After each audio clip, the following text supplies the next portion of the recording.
खत्म हो चुका था, रेलिंग टूट चुकी थी। और अगर ये ऊपर नहीं जाता, जैकेट नहीं लाता, तो हम लोग जैकेट नहीं दे पाते किसी को। और ये 3 से 4 बार ऊपर गया है और उनने एक लाइन क्या कही थी पता है?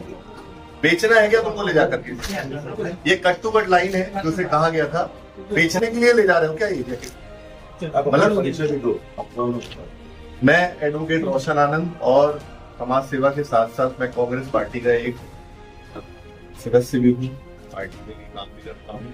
ये कल बेहद गुस्सा आई, सीएम साहब के निर्देशानुसार हमें जबरदस्ती हमारे बच्चे के साथ में हॉस्पिटलाइज करके रखा गया। घर आना का हमारे घर लीडर थी कि सीएम साहब आ रहे हैं, सीएम साहब आ रहे हैं। तो क्या वो ये देख कर नहीं आते किसी पार्टी अलग पार्टी के हैं, कि क्या देख करके आते कि फोटोशूट कराने आते हैं? मैं सवाल करता, क्योंकि मैं प्रत्यक्षदर्शी था। ये उनका विभाग है, ये उनका पर्यटन जो मंत्री हैं उनसे मैं पूछना चाहता था, ये प्राइवेट जो लोगों को आपने केवल निलंबित किया है क्या दिखाने के लिए, मजाक उड़ाने के लिए किया है क्या? कि 10-10 हजार की जो नौकरी पा रहे हैं उनको आपने टारगेट कर लिया। आपकी जो टिकट कटी थी परिवार की, जैसे आप 9 लोग थे, वो कैसे कटी? 9 लोग में से मैं बता दूं, एक हाथ में मेरा बच्चा था छोटा। नहीं, टिकट 9 के 9 नाम लिखे थे, क्या किया? नहीं, केवल पर्ची निकाल के दी थी, नाम नंबर कुछ नहीं पूछते हो, कितने लोग हैं कितने मेंबर है, केवल वो निकाल के। पर्ची कितनी दी थी? एक ही पर्ची थी, एक पर्ची में एक स्पॉट में। आपका नाम प्लस है, नाम नहीं पूछ सकता हूँ, पर्ची दी। वो मैं आपसे सबसे देखिए, ये बहुत प्रमुख मुद्दा है, आधार नंबर रहता है। ये बहुत प्रमुख मुद्दा, आप समझिए। आपके सामने वह व्यक्ति खड़ा है जिसके ऊपर आप बीती हुई है, उस नाव पे सवार था। एक जिम्मेदार व्यक्ति जो पेशे से वकील भी है, उनको टिकट दी गई, नाम पता कुछ नहीं लिखा गया, पर्ची दी गई, 9 लोगों के पैसे लिए गए और किसी का नाम पता नहीं है। और उस एक पर्चे के ऊपर जो उनको दी गई, उनके परिवार के 9 सदस्य गए। ऐसे ही मैं प्रशासन से हम लोग जानना चाहते हैं कि सबसे पहले सबसे प्रमुख बात यह है, आज चौथा दिन है भयावह दुर्घटना का। आप सबसे पहले एक लिस्ट तो प्रकाशित करिए आपके मीडिया के माध्यम से कि उस दुर्घटना जिस बोट पे हुई उसपे कितने लोग थे, उनकी उम्र कौन थी, महिला कितनी थी, पुरुष कितने थे, बच्चे कितने थे, और उस क्रूज को संचालित करने वाले कर्मचारी कितने थे। फिर आप ये बताइए सबके सामने किसका रेस्क्यू हुआ, कौन आज तक लापता है और किसकी मृत्यु हो गई। कितनी बड़ी बात है कि 4 दिन बाद भी प्रशासन के पास ये जानकारी नहीं है कि उस बोट पर कितने लोग थे। रोशन आनंद जी, आप बताइए कितने लोग थे? 50 से 55 लोग थे, जिसमें सबसे ज्यादा छोटे बच्चे थे। 1 साल का मेरे बेटे की उम्र से लेकर के बच्चे और महिलाओं की संख्या सबसे ज्यादा थी।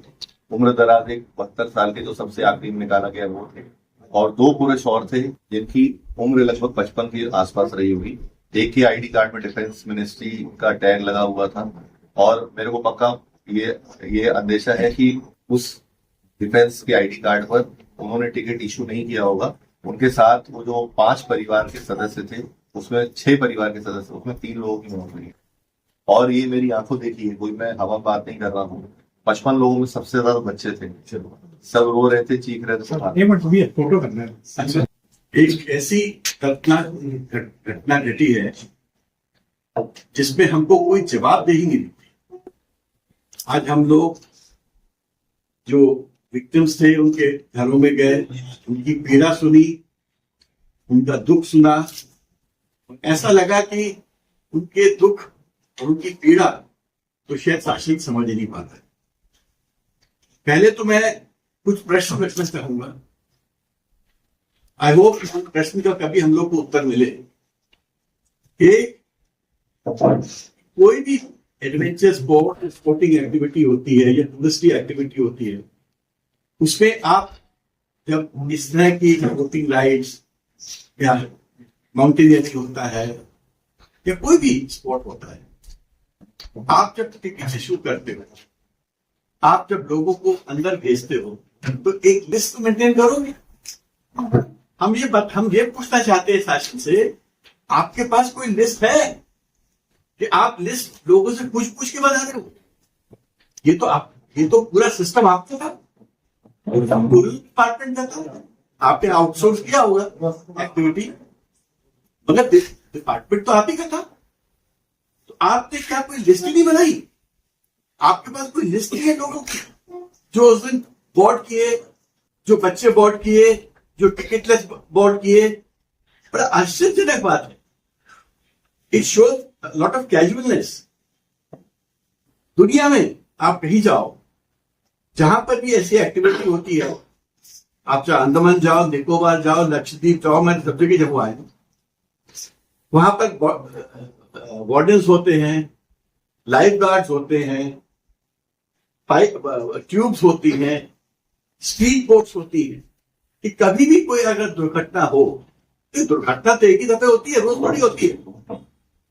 तो जब वो तुरंत मिनट्स में रेस्क्यू पार्टीज पहुंच जाती हैं एंड रेस्क्यू ऑपरेशन स्टार्ट हो जाता है। यहां कौन सी रेस्क्यू पार्टी पहुंची थी? और जो रेस्क्यू पार्टी पहुंची थी तो वो तो वहां के वर्कर्स थे, लेबरर्स थे। घंटों तक जो रेस्क्यू ऑपरेशंस थे वो लोगों ने चलाए हैं, वहां एक्टिविटी कर रहे थे कि हमको विक्टिम से बताया। कोई प्रशासनिक अमला, जिसको कहते हैं, आप कहते हो नेशनल डिजास्टर मैनेजमेंट, वो जो फोर्स है, स्टेट डिजास्टर मैनेजमेंट फोर्स है, ये सब पेपरों में है। बट फैक्ट ये है कि जब ऐसी घटनाएं होती हैं तो जिस स्पीड से उनको वहां पहुंचना चाहिए वो रहती नहीं है। आप बताओ, अगर आप 3-4 घंटे बाद पहुंचे भी तो ऐसे केस में जहां लोग डूब गए, कौन बचेगा? कोई बचता है क्या इसमें? और सबसे बड़ी बात, इवन लाइफ जैकेट्स जो हर वक्त पहनाई जाती है, इस केस में किसी को लाइफ जैकेट नहीं बनेंगे। टर्बुलेंट वाटर था, येलो अलर्ट था, एक आपने देखा वेव्स आ रहे थे, उसके बावजूद भी आपने लोगों को जैकेट नहीं पहना। और जैकेट किसने बनाई? जो पुलिस थे, विवेक सोनी जी मिले, उन्होंने झगड़ा किया, उन्होंने वो जैकेट अंदर से निकाली, कागज फाड़ा और लोगों को बांटी। उनने जो जैकेट बांटी उससे 10-15 लोगों की जान बच गई। प्रश्न तो बहुत सारे हैं, मगर प्रॉब्लम ये हो रही है कि इन प्रश्नों का हमको कोई उत्तर नहीं मिल रहा है। अब आप कह दोगे हमने तो जांच एजेंसी बिठा दी है, जांच एजेंसी आपको जवाब देगी। अब जांच एजेंसी किसकी है? जो मैंने पेपर पढ़ा था, कमिश्नर साहब की है और टूरिज्म सेक्रेटरी की है, if I am not wrong. अब टूरिज्म सेक्रेटरी तो खुद इस डिपार्टमेंट के हेड थे जिसने ये इतनी बड़ी नेगलिजेंस की है, और कमिश्नर जबलपुर के आंखों के नीचे ऐसा हो रहा था। आप उनसे बोल रहे हो तो क्या वो कभी जांच एजेंसी में ये बात लिखेंगे कि हम दोषी हैं? कभी वो व्यक्ति जो उस एक्टिविटी का इंचार्ज होता है, एडमिनिस्ट्रेटिवली या सुपरवाइजरी, वो कभी लिखेगा कि हमारा सुपरविजन गलत था, हमारा एडमिनिस्ट्रेशन गलत था, हमारी सोच गलत थी? कभी नहीं बोलेगा वो। तो मैं कांग्रेस पार्टी की तरफ से सबसे पहले पूरे विक्टिम फैमिलीज के प्रति अपनी संवेदनाएं एक्सप्रेस करना चाहता हूं। हम लोग सबसे मिले हैं। कांग्रेस पार्टी जो भी हमारी सीमित सपोर्ट सिस्टम्स हैं, हम उस सपोर्ट सिस्टम के माध्यम से मदद भी करेंगे। मैंने कुछ बच्चों को मदद प्रॉमिस भी की है। बट बहुत जो इंपॉर्टेंट बात है, मैं 2 या 3 डिमांड रखना चाहता हूं। एक डिमांड मैं ये रखना चाहता हूं कि हम इंडिपेंडेंट जांच एजेंसी चाहते हैं। मैं नहीं कह रहा कि आप हाईकोर्ट जज या न्यायिक जांच करो, बट आप उन्हीं लोगों से जांच करा रहे हो जिनका इसके रनिंग में या ये जो सिस्टम मिस्टेक था, तो वो कहां से जांच कर पाएंगे अच्छे से? वो तभी कहेंगे कि हम गलत थे। दूसरा मेरा कहना है, जो लोग अभी तक रिकवर नहीं हुए, पीड़ा देखिए उन परिवारों की, रो रहे थे और मुझसे कह रहे थे कि सर इसी तरह हमारे बच्चों का शव हमको दिला दीजिए, हमको नहीं पता कि जिंदा है कि नहीं है। कई बच्चे, 4-5 बच्चे अभी भी उनका कोई पता नहीं है।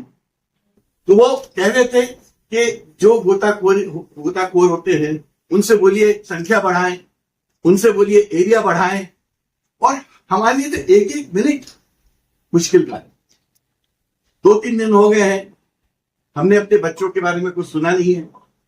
तो मेरा डिमांड है कि प्रशासन चाहे वो आर्मी की हेल्प ले या जिसकी भी हेल्प ले, और उस पूरे एरियाज को अच्छे से स्कैन करें और जल्द से जल्द लोकेट करें इन सब अब आज के दिन तो मेरे को विश्वास नहीं है कि कोई उसमें से जिंदा आएगा, बट जिंदा मिल जाए तो बहुत बड़ी बात है। उनको लोकेट करें और उनको अपने परिवारजनों को हैंड ओवर करें। तीसरी मेरी डिमांड है, आपने 4 लाख रुपए कॉम्पनसेशन अनाउंस कर दिया, प्रधानमंत्री जी ने 2 लाख रुपए कॉम्पनसेशन अनाउंस कर दिया। आज होता क्या है, देखिए ये अंतर है इस एक्सीडेंट में दूसरे एक्सीडेंट में। ये एक्सीडेंट आपके डिपार्टमेंट द्वारा कराया गया है, ये एक्सीडेंट कोई थर्ड पार्टी का नहीं है। अगर इनको केस लगाना पड़ेगा तो ये खुद आपके अगेंस्ट केस लगाएंगे, इनको कॉम्पनसेशन चाहिए। तो मैं नहीं चाहता इन विक्टिम्स को केस लगाने की जरूरत पड़े, इनको पर्याप्त कॉम्पनसेशन दीजिए, मिनिमम 10 लाख तो होना चाहिए, सो दैट आज की परिस्थिति में वो लोग जो और किसी के 3 लोगों की डेथ हुई है, किसी के 4 की हुई है, किसी के 2 की हुई है, तो कॉम्पनसेशन पर्याप्त होना चाहिए और ऐसा होना चाहिए जिससे लगे कि जस्टिस हुआ है, क्योंकि इस केस में नेग्लिजेंस आपकी है, ये थर्ड पार्टी नेग्लिजेंस का केस नहीं है। और आखिरी में मैं चाहता हूं कि जब आप इन सब बातों को आगे लेके जा रहे हो, तो आप जो एसओपीस बनाओगे, ये एसओपीस तो आपको बहुत पहले बनानी चाहिए। ये थोड़ी होता है कि 20 साल तक आप ये सब काम करो और जब घटना हो जाए तो कहते हैं हम एसओपी बनाएंगे। तो 20 साल से आप क्या कर रहे थे?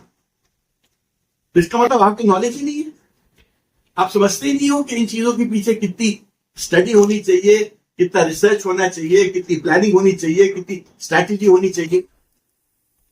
तो हम लोग सबका डिमांड है कि एसओपी बने, जल्द से जल्द लागू भी हो, मगर मोस्ट इंपॉर्टेंट है इंडिपेंडेंट जांच होनी चाहिए, कॉम्पनसेशन बढ़ाइए और रेस्क्यू एक्टिविटी को अपग्रेड करिए, जिससे जल्द से जल्द लोगों को आप ढूंढ पाए और उनके परिवारजनों तक पहुंचा पाए।